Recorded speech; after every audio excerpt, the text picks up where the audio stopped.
o imperador Focas, bispo de Roma, se declara bispo universal, e então ele dá início a uma das maiores heresias da igreja, o papado romano.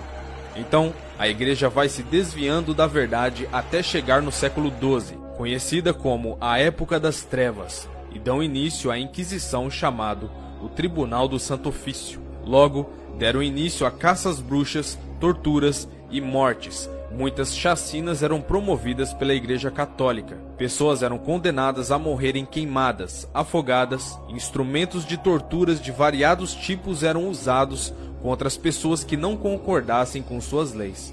Veja agora alguma das evoluções dessas heresias até a época de Lutero. Época esta que Deus deu um basta e se fez necessário uma reforma para uma igreja que tinha perdido sua forma. A evolução das heresias. No ano de 300 iniciou a oração pelos mortos e no mesmo ano iniciou também o fazer o sinal da cruz. No ano de 320 se institui a confecção e o uso de velas de cera, sendo acesas em momentos de culto. No ano de 375, a igreja adota a adoração aos anjos, dos santos mortos e dá ofício à confecção e uso das imagens. No ano de 394, eles instalam a missa e ordena que seja feita essa celebração diariamente. No ano 500, os padres se autoproclamam sacerdotes, começam a se vestir de forma distinta dos leigos.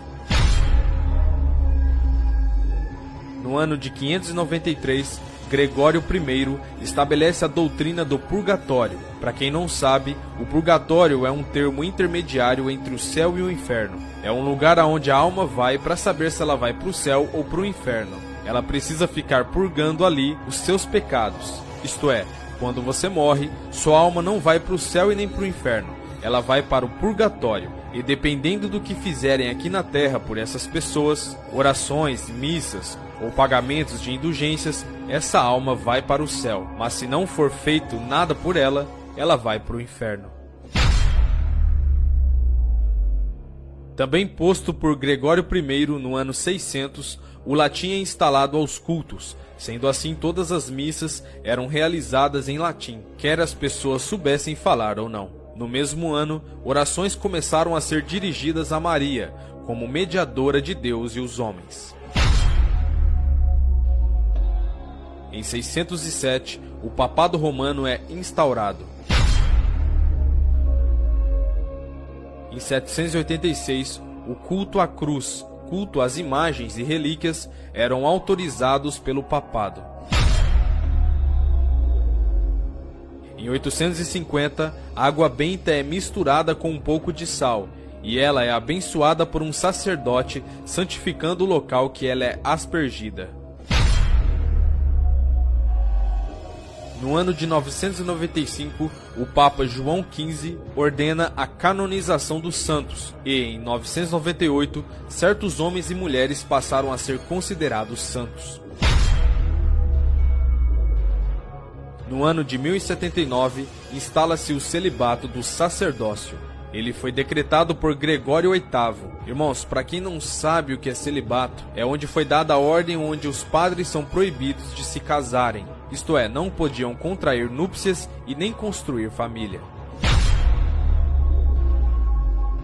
No ano de 1090 é instaurado o Rosário, a oração mecânica criada por Pedro o Ermitão. Creio que quase todos vocês já sabem o que é Rosário, mas vou refrescar a memória de vocês, que por ele é feita a oração do Padre Nosso e a oração de Ave Maria. Em 1184 é instituída a Inquisição pelo Concílio de Verona.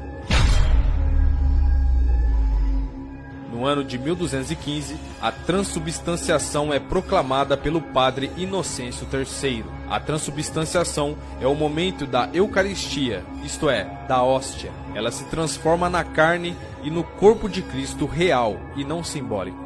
Nesse mesmo ano da transubstanciação, é também instituída a confissão de pecados aos sacerdotes ao invés de Deus, também instituído por Inocêncio III. Isso ocorreu no conhecido Concílio de Latrão. Sendo assim, as pessoas só recebiam perdão se confessassem seus pecados ao ouvido de um padre ou de um sacerdote da época. E mediante a penitência imposta pelo padre, aquele pecado poderia ser absolvido, isto é, perdoado pelo padre.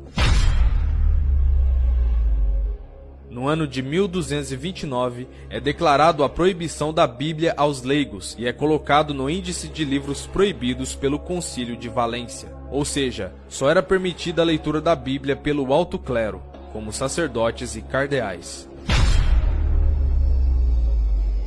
Em 1251, foi inventado o escapulário, por Simão Stock, um monge inglês. O escapulário foi inventado por causa de uma visão que por ele descrita como Nossa Senhora do Monte Carmelo. Essa figura teria aparecido a ele numa visão e entregou-lhe o escapulário como sinal de sua proteção. Eles acreditavam que o escapulário é um sinal externo de devoção mariana, que consiste na consagração à Santíssima Virgem Maria, por meio da inscrição da Ordem Carmelita, na esperança de sua proteção maternal. No ano de 1414, é proibido o uso de vinho na ceia. Note que a Igreja Católica até os dias de hoje não usa vinho nas ceias, sendo que o próprio Jesus ordenou que devemos comer do seu pão e beber do seu vinho em memória dele. É claro, esse ato é simbólico, não necessariamente precisa ser o vinho original, porque é em memória de Cristo. E se você pratica esse ato na igreja em que você congrega, continue, pois é ordenança de Cristo. No ano de 1439, o purgatório é proclamado como um dogma pelo Concílio de Florença. No mesmo ano, é instaurada a doutrina dos 7 sacramentos. A doutrina dos 7 sacramentos são batismo, confirmação ou crisma, eucaristia, reconciliação ou penitência, unção dos enfermos, ordem e matrimônio. A doutrina dos 7 sacramentos estão ordenadas pela Eucaristia, como para o seu fim. No ano de 1508, é aprovado a oração para a Ave Maria pelo Papa Sixtus V. Mas agora, como se já não bastasse quase 1200 anos de tanta heresia, as heresias chegam em seu auge, com o Papa João X. Ele teve a ideia de fazer a Basílica de São Pedro, uma catedral gigantesca, e para aquela época era algo muito difícil de se fazer. Foi então que ele decide fazer uma das maiores heresias de toda a história da Igreja: a indulgência papal. O significado de indulgência papal é o seguinte: qualquer homem pecador só poderia receber perdão dos seus pecados mediante a posse de um documento assinado pelo Papa. Esse documento se chamava indulgência, e quem tinha esse documento poderia ser levado ao céu. Mas tudo isso tem um porém: esse documento era comprado. Vocês perceberam quem está por trás de tudo isso? Satanás conseguiu enganá-los e fez fazer com que o perdão viesse através da compra de um documento assinado pelas mãos de um mero homem pecador e ladrão. Satanás fez com que ninguém tivesse acesso às missas em sua língua. Ele fez com que a igreja, através do engano, perdesse totalmente a sua forma, se tornando uma igreja herética e pagã.